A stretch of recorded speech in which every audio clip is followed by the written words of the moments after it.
Desde el estudio principal de Televicentro en la ciudad de Quito, de TVC, les damos la bienvenida para compartir este día miércoles, mitad de semana, la primera emisión del noticiero El Comercio TV. Quito tiene 8 grados centígrados y lluvia en algunas partes, mi querida Lidianita. Buen día.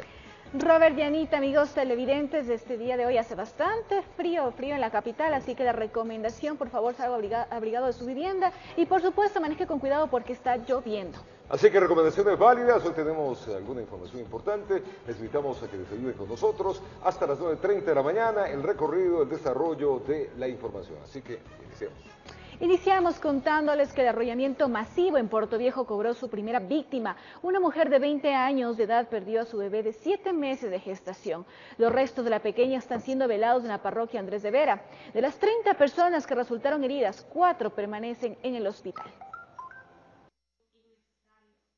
Una mujer embarazada de 7 meses de gestación perdió a su hijo tras ser arrollada por un vehículo junto a otras 29 personas la noche de lunes en la parroquia Andrés de Vera de Puerto Viejo. Dasha Miley es el nombre que llevaría a la pequeña que en el vientre de su madre murió tras el siniestro. Nunca pensé que el señor había bajado con ese carro en borracho y se le había acelerado en vez de frenar. Y ahí cogió por mi esposa la espalda que me dio mi mamá y la encontré en el piso. En la calle Vicente Amador Flores Chimborazo aún permanecen los vestigios del fatal accidente. Entre los 30 heridos están 3 adultos mayores, 3 menores de edad y una mujer gestante. Y eso me dolió tanto. En el Hospital Verdi Ceballos de Puerto Viejo aún permanecen asiladas 4 personas con múltiples traumatismos. Todos están estables, las dos pacientes que tenemos acá, una paciente de 20 años que presenta una luxación de rodilla derecha y la otra paciente de 69 años que presenta una fractura cerrada de tibia y peroné derecho. Entonces se encuentran al momento estables. A Manuela Aguayo, de 69 años de edad, que el impacto del carro no le dio tiempo a reaccionar. Yo cuando ya me vi, dejé tirada en el piso conmigo. Yo me di 2 voluntillas. Flor Zambrano intentó esquivar el automóvil que arrastró a varias personas que jugaban bingo en la vía. Pese a esto, resultó con varias lesiones. Estábamos ahí, mi mami, ya como escucharon todo el golpe, mis hermanas, todos estaban ahí, ya me cogieron porque yo no podía caminar. Según informó la policía, pese a que el conductor del vehículo está identificado, aún continúa prófugo de la justicia. Pedimos a la ciudadanía que si tenemos alguna información nos las hagan saber para poder nosotros actuar de acuerdo a lo que dice la norma legal y esa persona se haga responsable del hecho suscitado. Con cámaras de Eduardo García desde la provincia de Manabí, informó Wendy Delgado. Este puede contarles un accidente de tránsito fue captado por las cámaras de seguridad Ojos de Águila en el sur de Guayaquil. Un conductor invadió carril de la Metrovía. Veamos. En la avenida 25 de Julio, en el sur de Guayaquil, la cámara de seguridad de la Corporación Ciudadana logra captar esto. Cuando se hace el enfoque respectivo se puede ver un vehículo que al parecer transitaba en el carril exclusivo de la Metrovía, accidentándose y quedándose varado sobre el pequeño muro que divide este carril de los otros. Elementos de la ATM se hicieron presentes para realizar las investigaciones respectivas. Doble gasto para el conductor, el arreglo de su vehículo e invasión del carril exclusivo de la Metrovía, informó Julio César Saona. Según las cifras presentadas por la ANT en Ecuador, los accidentes viales suman 347 muertos en lo que va del año. Tenemos un recuento de estos percances viales y las sugerencias que se dan para evitar tragedias en las vías. En el mes de enero, el choque entre 2 volquetas, un camión y un auto dejó como resultado una persona muerta y 3 heridas en la vía Cuenca-Sogues. El 25 de febrero, en la vía Babahoyo-Juján, 11 personas murieron y 5 resultaron heridas tras el choque entre un tanquero y una camioneta. 20 días después, un choque frontal entre 2 buses de transporte interprovincial en la vía Juján-Tres Costes dejó 11 fallecidos y 54 personas heridas. Más de una docena de muertos y varios heridos es el saldo de otro accidente registrado el pasado sábado en el kilómetro 22 de la vía Jipi-Japapaján en la provincia de Manabí, donde según los testigos, la unidad perdió pista y se volcó de forma violenta. La principal causa es la falta de conciencia de los usuarios, de la imprudencia del conductor o en la imprudencia de cualquier otro usuario vial. Por eso es importante trabajar en la cultura y en la educación de los usuarios viales. Según el director de Justicia Vial, es importante trabajar en prevención para la seguridad en las vías. En el año 2013, el informe de la situación de la seguridad vial en el mundo dado por la Organización Mundial de la Salud le puso al Ecuador entre los 20 países con mayor tasa de mortalidad, específicamente con 27 muertos por cada 100.000 habitantes, y le ubicó en el puesto 17º. Esa realidad no ha cambiado mucho. La tasa de mortalidad de nuestro país crece en un cerca de 6% anual, y mientras no tomemos acciones efectivas a favor de la seguridad vial, esa tasa va a seguir en crecimiento y se va a mantener. El exdirector ejecutivo de la Comisión de Tránsito del Ecuador indica que en materia de seguridad vial hay 3 actores: Estado, ciudadanía y transportistas. Alguien que obtuvo una licencia hace 30 años, ¿cómo está capacitado hoy? El señor presidente ha dicho que va a crear brigadas para poder detectar estas faltas antes de que se produzcan los accidentes. Maravilloso. Empoderemos a la ciudadanía. Tengamos los mecanismos de control directos en las carreteras. Para esto hay que invertir. El jefe de transporte público de la Comisión de Tránsito del Ecuador asegura que los controles son permanentes en las vías. Lo que no podemos tener el control es sobre la actitud de cada conductor. Estamos reforzando los controles. Normalmente Comisión de Tránsito tiene un promedio diario solamente en la ciudad de Guayaquil, de la terminal terrestre, de unos 10 a 12 vehículos suspendidos por distintas circunstancias. Y que están tomando acciones para evitar accidentes de tránsito. Estamos coordinando con las operadoras de forma tal de que ser un poco más exigentes, de que en los viajes largos pues existan los 2 conductores, de forma tal de que no haya un exceso de tensión. Normalmente deberían ser 6 horas que debe un conductor estar ya en descanso después de las 6 horas de labor de estar conduciendo. Informó Rosalena Vázquez. A propósito de este tema, el gremio de transportistas inter e intraprovincial llegaron a varios acuerdos con las autoridades del Estado respecto a la intensificación de los controles en las vías tras los recientes mortales accidentes en Guayas y en Manabí. Miremos. De acuerdo a estadísticas del Ministerio de Transporte y Obras Públicas, más del 90% de los siniestros de tránsito pudieron ser evitados. Esto debido a que sus principales causas fueron la falta de atención o la impericia del conductor. Y es así que de manera inmediata arranca el proceso de acreditación de los choferes que forman parte de las 422 operadoras de transporte intra e interprovincial. Quien no califique, quien no tenga las condiciones de conducir un vehículo, pues efectivamente no podrá hacerlo. Este es uno de los mecanismos que impulsa el Estado, que además acordó con los transportistas un mayor control de velocidad a través de la tecnología. Hay que hacer una inversión para que alguien esté llamándole la atención a ese conductor, o que va corriendo demasiado, o que está parado donde no debe, o que está haciendo algo que nosotros decimos que no haga, pero que de repente se nos sale de las manos. A esto se suma una iniciativa de empoderamiento de la ciudadanía. Esto implica una corresponsabilidad con los usuarios para que puedan denunciar cualquier tipo de abuso de los conductores a través de la línea de emergencia 911. Para que presente sus denuncias en caso de que exista una conducción temeraria, en caso de que exista una conducción que exceda los límites de velocidad, a través del 911 pueda presentar a los ciudadanos su denuncia. Para que estos compromisos se cumplan, agentes de la Policía y la Agencia Nacional de Tránsito se encargarán de la verificación. Es decir, estarán obviamente no con su uniforme, estarán de civil, estarán presentes en las unidades y podrán hacer también una evaluación, un seguimiento a ver cómo se da el comportamiento y la forma de conducir de los choferes. Por otro lado, el Gobierno Nacional implementará kits de seguridad en los vehículos que estarán enlazados con el EQ 911. En los próximos 30 días se llevará la evaluación mediante pruebas teóricas y prácticas a los conductores de estas modalidades de transporte para que puedan continuar con sus labores. Yo creo que este mecanismo de acreditación, de evaluación permanente, lo vamos a mantener. Y también se llevará a cabo el lanzamiento del Plan Nacional de Rutas y Frecuencias y el Programa de Capacitación Pasajero Seguro, iniciativas que buscan crear conciencia y así tomar todas las medidas de precaución necesarias para evitar que accidentes como los ocurridos en Manabí, Santa Elena y en Imbabura vuelvan a repetirse, informó Carolina Basante.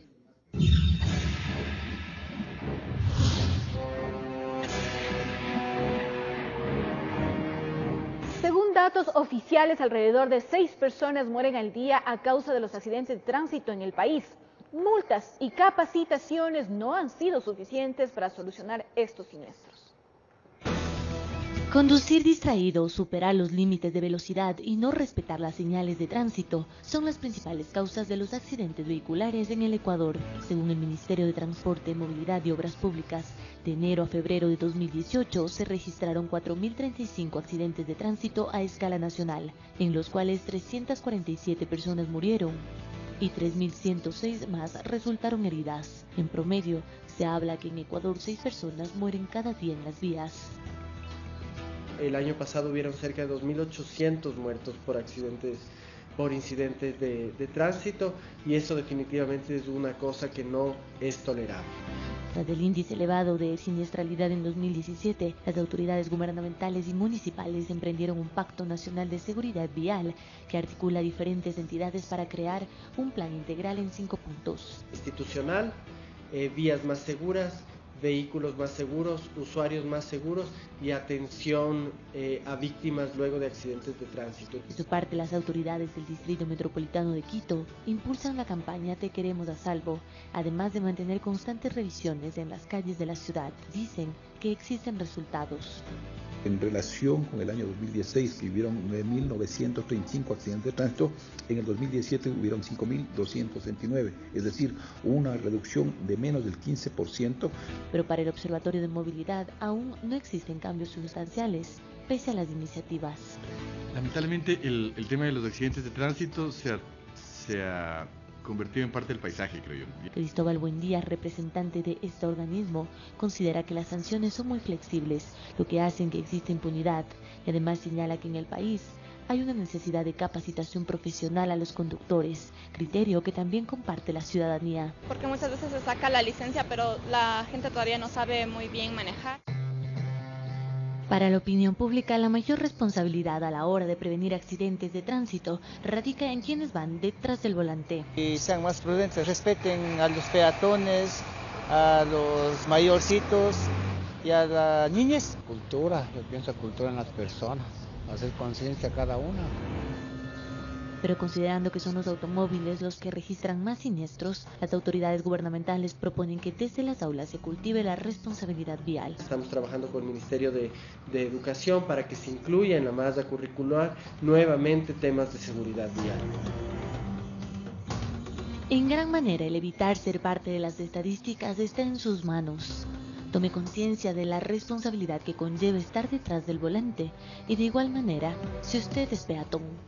Uno espera que le suceda, que le pase, sentir en carne propia para volverse parte del cambio. Entonces no queremos que las cosas se aprendan a las malas.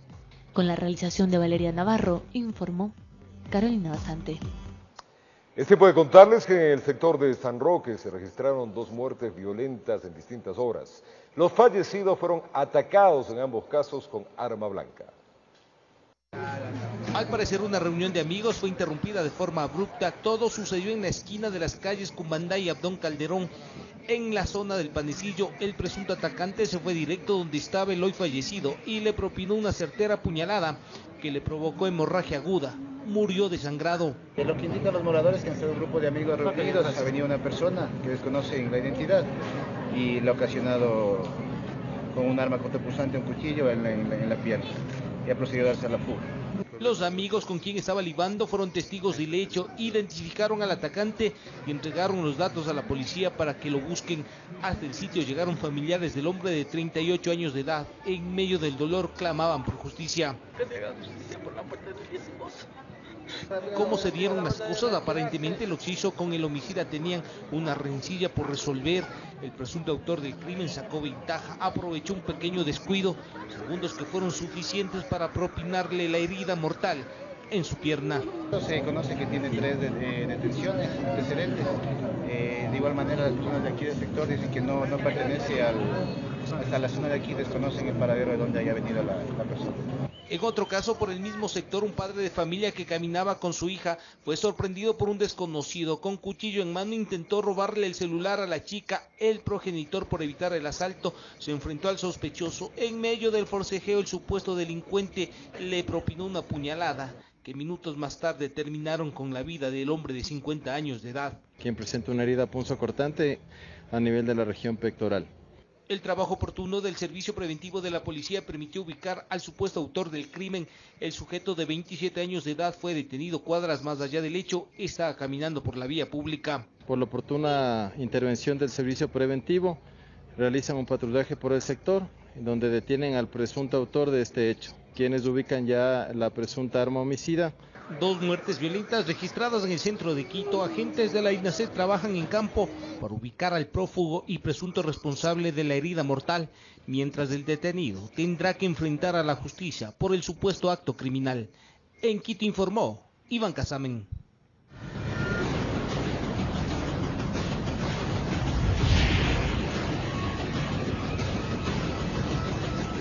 El gobierno ecuatoriano confirmó el secuestro de 3 periodistas de diario El Comercio. El régimen aseguró que se está trabajando intensamente para localizarlos y rescatarlos, mientras en la zona de la frontera se han intensificado los controles. En rueda de prensa, junto al ministro de Defensa, el alto mando militar y policial, el ministro del Interior lo confirmaba. 3 trabajadores del medio de comunicación diario El Comercio fueron secuestrados el día de ayer. Esto sucedió en horas de la mañana en la parroquia Mataje del Cantón San Lorenzo, provincia de Esmeraldas. Tenemos información que están bien. El ministro también informó que se ha mantenido un primer contacto con el grupo que tendría en su poder al equipo periodístico de diario El Comercio. Ya ha existido un contacto, no podemos dar más detalles porque es un proceso propio de la investigación y de la operación que se está realizando y también para salvaguardar la integridad. César Navas no dio mayores detalles, pero afirmó que el régimen ha ordenado aplicar los protocolos de seguridad para estos casos y que equipos especiales están trabajando en la zona. Ya nuestras unidades especializadas de Policía Nacional se encuentran trabajando para la resolución de esta situación. Reiteramos a los familiares y a la ciudadanía que el gobierno nacional no escatima ni escatimará ningún esfuerzo para proteger la vida y la integridad de nuestros conciudadanos.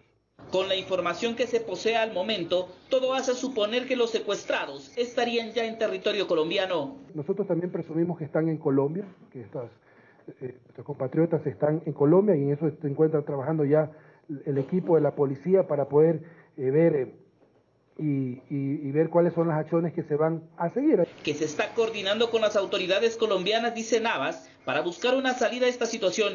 El gobierno ecuatoriano exige mayor presencia de Colombia en la zona de frontera. Nosotros tenemos una comunicación permanente con las autoridades colombianas, principalmente en el ámbito operativo, autoridades policiales y militares. Acá también se anunció una reunión del Consejo de Seguridad Nacional para las próximas horas. Mientras tanto, el gobierno ha ordenado extremar las medidas de seguridad en la zona fronteriza. La disposición directa a las Fuerzas Armadas y a la Policía Nacional para la prohibición de la circulación de los ciudadanos que no habiten en las zonas cercanas al límite político internacional en el Cantón San Lorenzo. El ministro informó además que el gobierno ha mantenido reuniones con los familiares de los periodistas, así como con las autoridades de diario El Comercio. El ministro espera que esta situación pueda ser superada en el menor tiempo posible. Dice que el régimen pone su empeño para superar la compleja situación en la frontera norte. Convocamos a la unidad nacional para sobrellevar de mejor manera esta situación y que el Ecuador siga siendo un país de paz. Informó Javier Gallo. Es que el equipo periodístico del diario El Comercio, que fue secuestrado en la zona de Mataje, en Esmeraldas, realizaba la cobertura especial de la zona de frontera. Un video muestra a los periodistas del día que abandonaban el hotel donde se hospedaron desde la tarde de lunes. No se ha logrado ya el contacto con ellos. Veamos. Son imágenes de la cámara de seguridad del hotel donde se hospedaron los miembros del equipo periodístico de diario El Comercio. Ellos realizaban una cobertura especial de la situación en la frontera norte. Según los empleados, los periodistas el pasado lunes tras desayunar abandonaron las instalaciones pero sin anunciar su destino. Lo único que les habían ratificado a los empleados es que no dejarían el hotel. Muestra de ello es que las pertenencias de uno de los periodistas del diario aún se mantienen en la habitación que ocupaba. Según la información que manejan las autoridades, el equipo periodístico habría avanzado hasta la zona de Mataje en la frontera entre Ecuador y Colombia. Aquí, en uno de los controles fronterizos, se habrían identificado y tras el chequeo respectivo avanzaron. Y hasta allí, desde el pasado lunes, el contacto con el equipo se perdió. Las autoridades confirmaron este martes que tras las investigaciones, los periodistas están secuestrados en manos de un grupo disidente que opera en la zona. Las autoridades han ratificado el buen estado de salud de los periodistas. Equipos especiales de la policía y Fuerzas Armadas continúan trabajando intensamente en la zona para tratar de localizarlos. La última imagen que se registra en las cámaras de seguridad es esta. El vehículo en el que se trasladaba el equipo periodístico abandonó el hotel pasadas las 7 de la mañana del pasado lunes. Informó Javier Gallo. Gremios como la UNP y Fundamedios condenan el secuestro a periodistas ecuatorianos de la frontera norte. Cuando se encontraban realizando su trabajo, ellos solicitan que el gobierno nacional efectúe las gestiones del caso para que retornen sanos y salvos. Preocupación. Existe una Unión Nacional de Periodistas y Fundamedios por el secuestro de periodistas ecuatorianos supuestamente en Mataje, frontera con Colombia. Y por supuesto rechazar esa actitud que, como de costumbre, cada vez que hay un conflicto tratan de tomar en la primera línea de fuego al periodista que está cumpliendo con su labor informativa. Bueno, es un hecho muy grave. El Estado tiene la principal responsabilidad en la protección de los periodistas y esa responsabilidad tiene que manifestarse en que se devuelva pronto a los periodistas, se hagan todos los esfuerzos para que los periodistas regresen sanos y salvos lo más pronto posible. Los gremios periodísticos exigen mayor actuación del gobierno nacional para evitar que hechos como este se vuelvan a repetir. En este caso en concreto, nosotros creemos que hay un conflicto que está en pleno desarrollo en la frontera norte.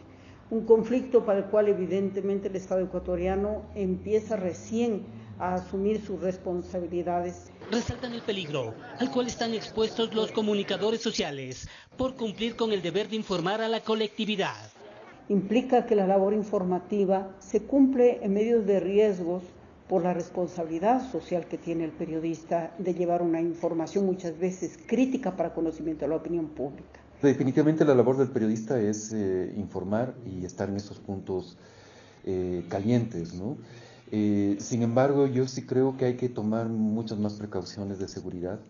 Hay varios protocolos que se han emitido a lo largo de estos últimos años en América Latina, justamente por la situación crítica manuales, exactamente, de periodistas en riesgo en México, en Honduras, en Brasil, en Colombia, etcétera, etcétera. Expresan muestras de solidaridad con los familiares de los secuestrados, a la espera que esto termine lo más pronto posible, informó Héctor Romero. La presidenta de la Asamblea, Elizabeth Cabezas, y la Alcaldía de Quito también expresaron su preocupación por el secuestro de los comunicadores de Mataje, allá en Esmeraldas. A continuación, revisemos algunas reacciones frente a este hecho.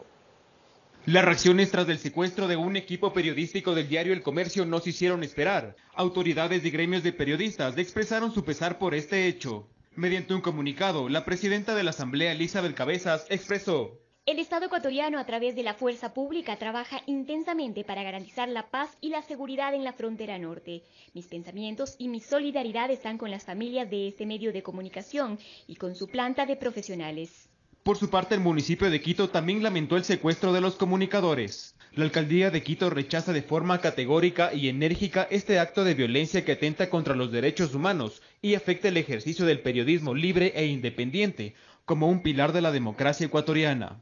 El Foro de Periodistas del Ecuador expresó su sentir por este hecho y exhortó a las autoridades ecuatorianas a que tomen las medidas necesarias para garantizar la seguridad en la zona y la liberación inmediata de los compañeros periodistas. Además señaló que este hecho es una señal de los riesgos que enfrenta el ejercicio periodístico frente al problema de la inseguridad. Decenas de periodistas de diferentes medios de comunicación suscribieron una carta donde señalan que el Estado ecuatoriano debía salvaguardar la seguridad de los periodistas del diario El Comercio mientras realizaban sus labores de cobertura en la zona de conflicto, y exigen que el tema debe ser una prioridad para el Estado para que los periodistas sean recuperados sanos y salvos.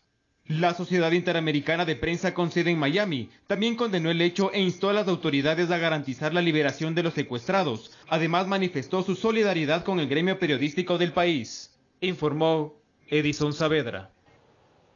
Y bajo la consigna "nos faltan 3 y los queremos de vuelta", decenas de periodistas y personas relacionadas a los medios de comunicación se autoconvocaron en la Plaza de la Independencia para solicitar la integridad física y el regreso del equipo periodístico de Diario El Comercio secuestrado en la frontera con Colombia. ¡Nos queremos vivos! ¡Nos queremos vivos! La convocatoria, que se hizo masiva en redes sociales para la vigilia en solidaridad por los 2 periodistas y un conductor de Diario El Comercio secuestrados en la parroquia de Mataje Esmeraldas por grupos de disidentes guerrilleros, autoconvocó a decenas de trabajadores de los medios de comunicación. Que tienen que regresar. Esa es nuestra consigna. Esta exigencia fue el sentir de todos quienes se encontraron en la Plaza de la Independencia. Que vuelvan vivos, que vuelvan bien. Los comunicadores recordaron que el trabajo periodístico está lleno de riesgos y que este hecho no debe servir para censurar a la prensa. Y este grupo de compañeros del comercio les dijeron: sí, es una zona peligrosa, pero había que llegar a Mataje. Porque en Mataje hay ecuatorianos que viven y están siendo amenazados por la violencia. Cuando explotó el Tungurahua en el 2006 y hubo incluso muertos, los periodistas que fuimos a cubrir eso nos jugamos el pellejo.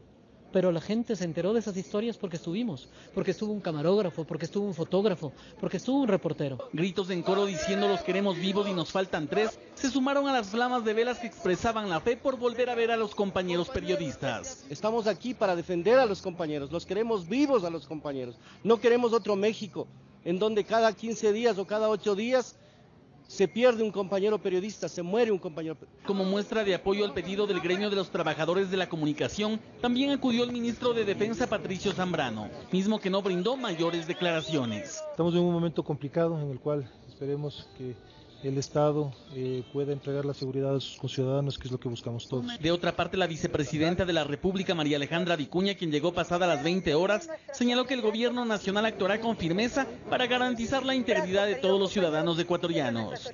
Abrazo fraterno y solidario con los familiares. Aquí hay un gobierno y un Estado que está presente y que no abandona a sus ciudadanos. Tengan la plena seguridad que toda la institucionalidad del Estado está volcada, parece que es un objetivo de todo el pueblo ecuatoriano.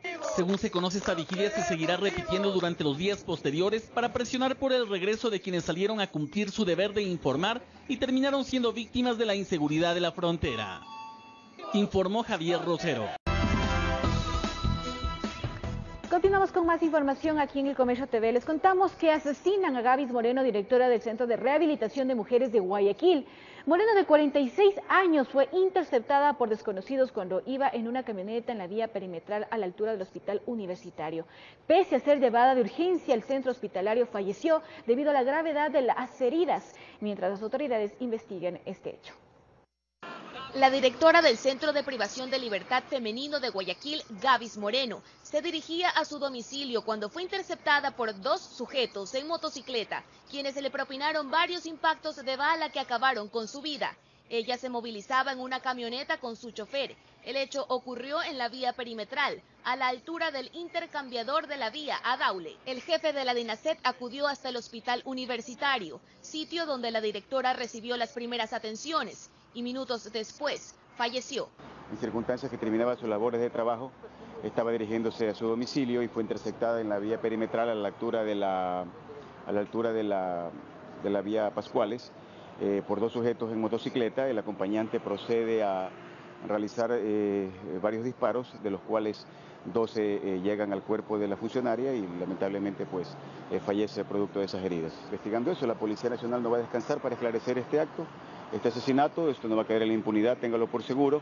El conductor resultó herido. Por su parte, las autoridades ya se pronunciaron. La ministra de Justicia, Rosana Alvarado, envió un mensaje de solidaridad con la familia de la abogada Moreno. Indicó que se iniciaron las investigaciones y la búsqueda incansable de los criminales.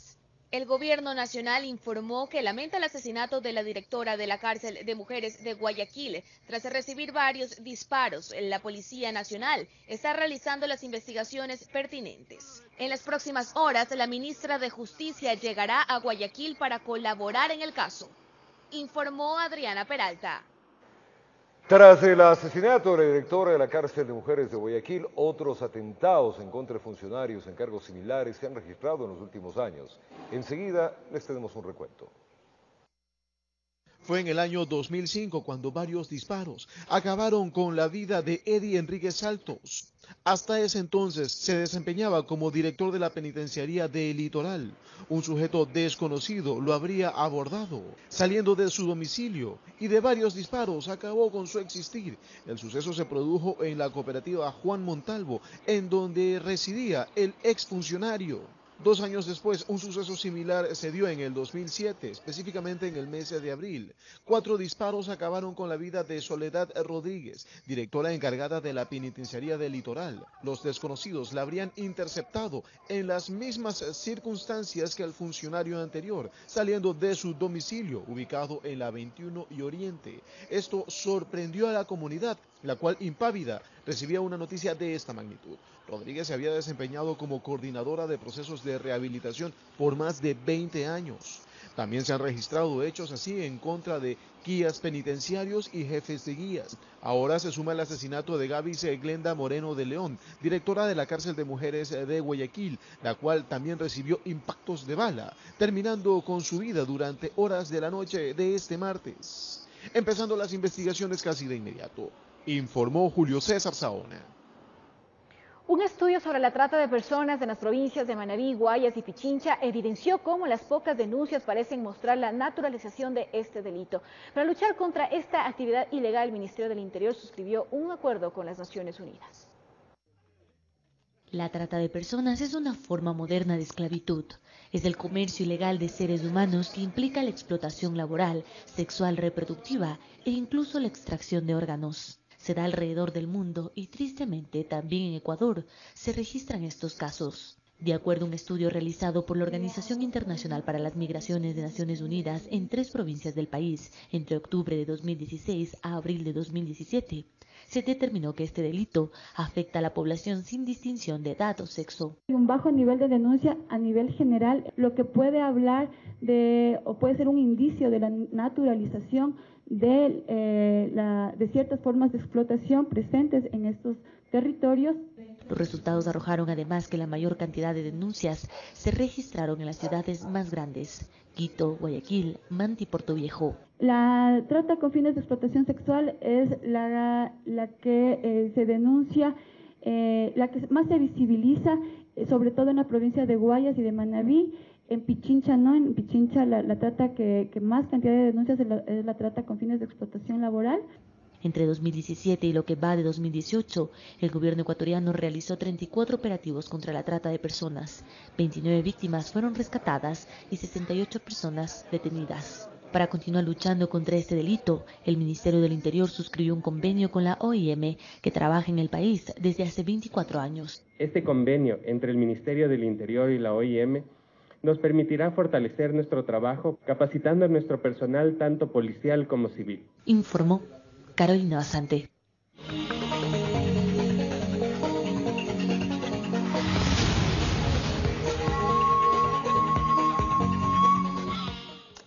Vamos con nuestro especial de la minería. Mucha atención.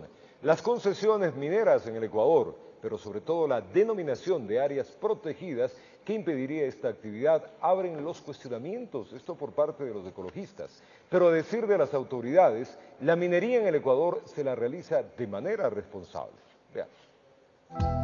A pesar de que el gobierno nacional menciona solo a 5 proyectos estratégicos, es decir, de minería a gran escala en el Ecuador, los movimientos sociales en pro del medio ambiente señalan que hay más. El uno es Yurimagua, que acaba de firmarse el convenio con Codelco en Chile para explotación de cobre, y el otro es Cascabel, que es una zona nueva también en el norte, en Imbabura. Aseguran que es del 15% del territorio ecuatoriano el que se ha comprometido para generar proyectos mineros. Este porcentaje no es la misma cantidad que maneja el gobierno nacional y tampoco la Cámara de la Minería. Lamentablemente se ha satanizado el hecho de que se ha concesionado el 5% del territorio nacional.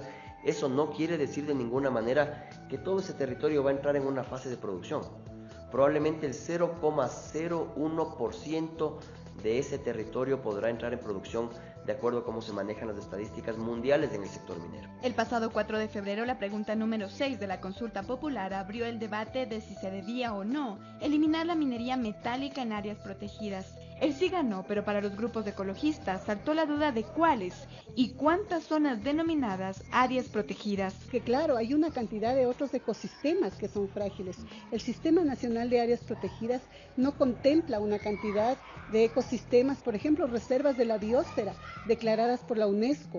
Todos aquellos espacios donde hay fuentes de agua, donde hay páramos, donde hay humedales deben ser liberados de las concesiones mineras. En tanto que el presidente Lenín Moreno anunciaba la eliminación de 2.000 concesiones mineras, los grupos de ecologistas se preguntaban cuáles fueron. No está del todo claro, pero que una parte de ellas estaría en el noroccidente.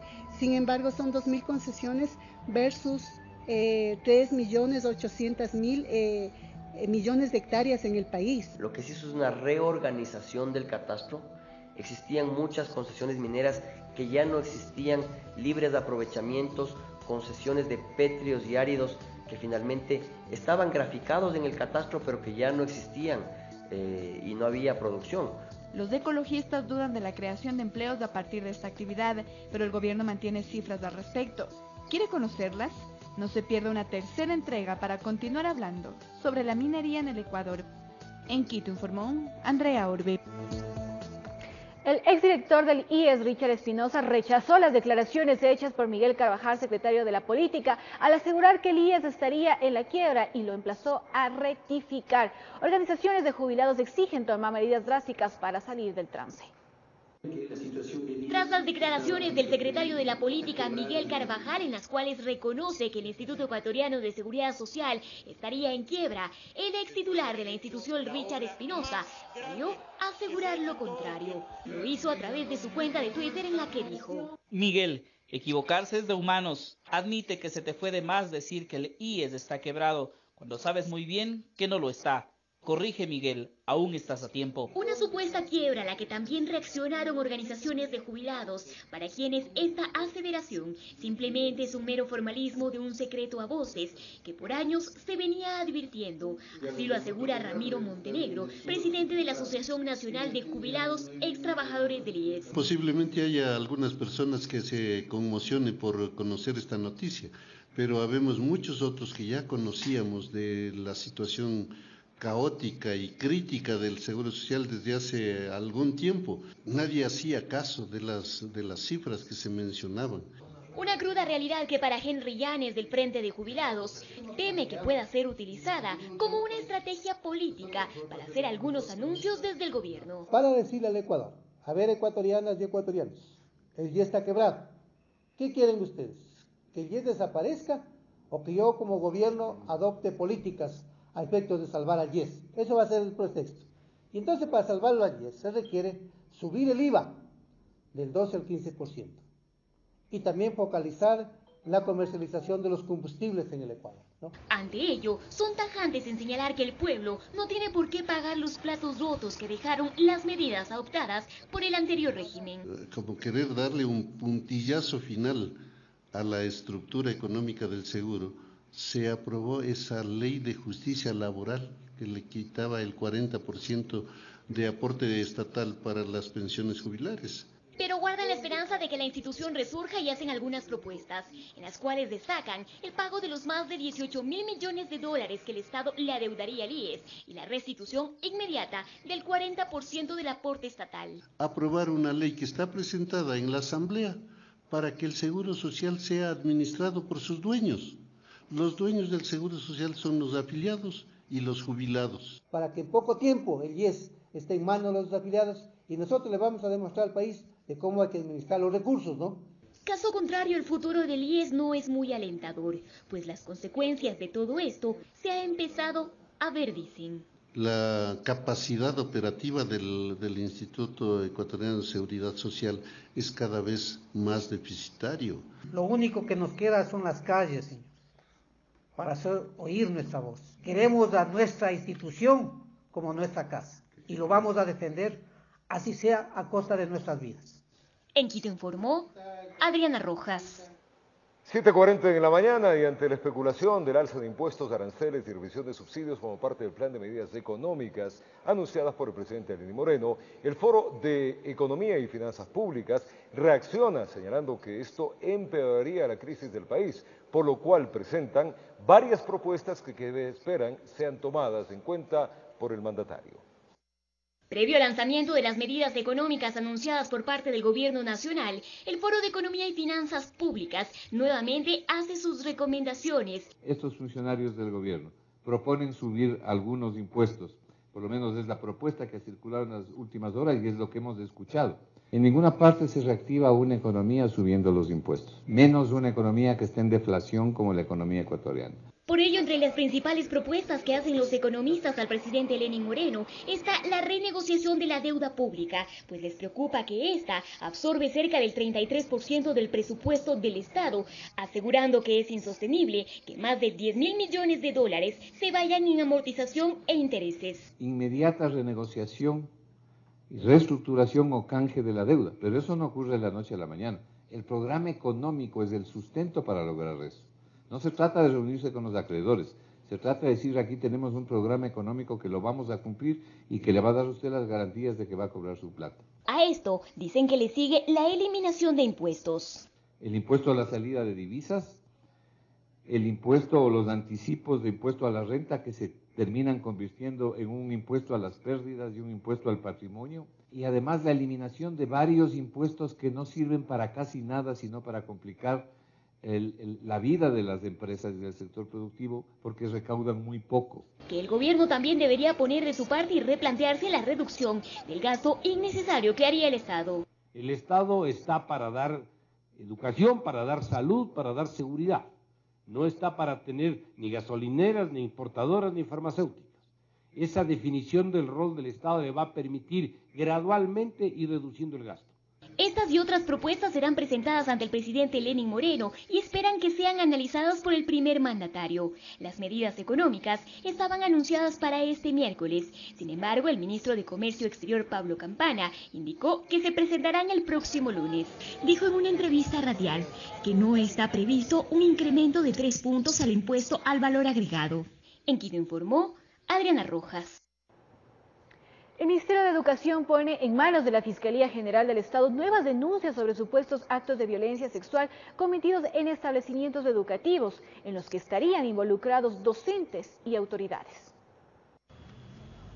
Fue Marcelo Jaramillo, coordinador general jurídico del Ministerio de Educación, el encargado de entregar a la Fiscalía General del Estado los casos relacionados con sumarios administrativos que han sido archivados y en otros casos se han dictado sanciones administrativas.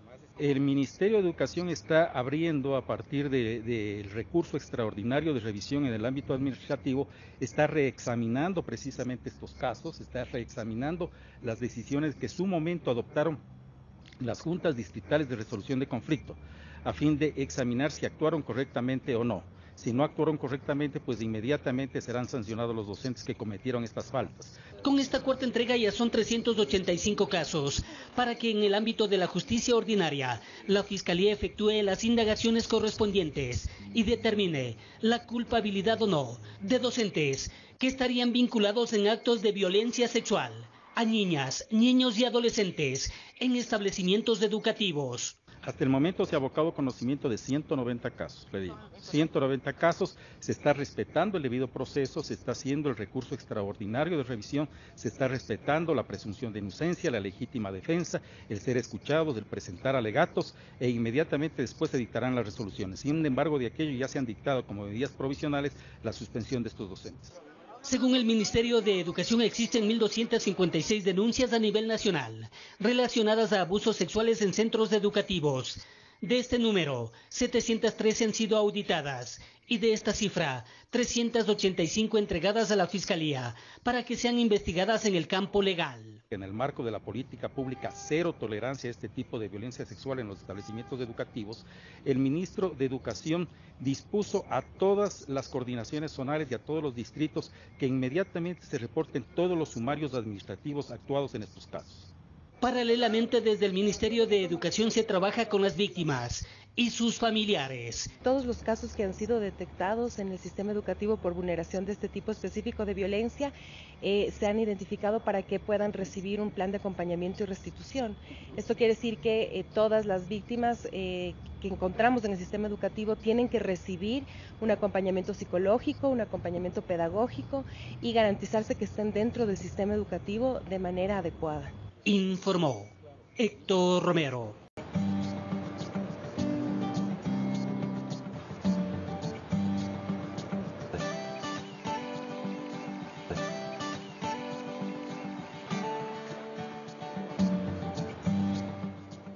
Este año el Casama o Nuevo Amanecer se celebrará en la comuna Los Naranjos. Esta fiesta en Central Sáchila está abierta para quienes quieran conocer más de esta nacionalidad durante el feriado. Huama en el pasado, Casama en la actualidad, es para la nacionalidad sáchila la representación del Año Nuevo, que en el 2018 se celebrará los días 29, 30 y 31 de marzo, en la comuna Los Naranjos. Es una fiesta ancestral de la nacionalidad sáchila, donde recibimos el nuevo año con baños de purificación. Dejamos todas las malas energías para recibir las energías positivas. En esta fiesta ellos realizan actividades propias de su cultura y las comparten al mundo como una forma de preservarlas. Hacemos exposiciones artesanales, exposiciones de gastronomía, concursos de baile, música y danza. Vale recalcar que esta nacionalidad con cerca de 2.900 nativos asentados en 7 comunas solo se encuentra en la provincia 23, nombrada Sáchila en honor a ellos. Por medio de eso salimos adelante y damos a conocer una cultura totalmente nativa de esta provincia. Desde tiempos remotos, los sáchilas han sido reconocidos por las prácticas de rituales chamánicos con plantas. Uno de ellos es la toma del nepi, bebida realizada con un bejuco conocido en el oriente como ayahuasca, que desde ya se está recolectando para estas fechas. Nuestros ancestros ya sabían, digamos, tomar el ayahuasca y, bueno, modo de preparación es que sobre todo tiene que cocinarse, ¿no? Además, el malá o chicha de caña y las diversas comidas autóctonas estarán presentes para el deleite de quienes los visiten. Poder dar a conocer nuestra gastronomía, la artesanía, cuentos, mitos, leyendas de cómo se preparaba el malá, porque es una bebida típica que no debe faltar. Es por eso que si aún no ha decidido a dónde ir por el feriado, les recomendamos visitar la provincia Sáchila y disfrutar naturaleza, misterio y tradiciones en el Casama. Desde Santo Domingo de los Sáchilas, informó Gisela Moreira.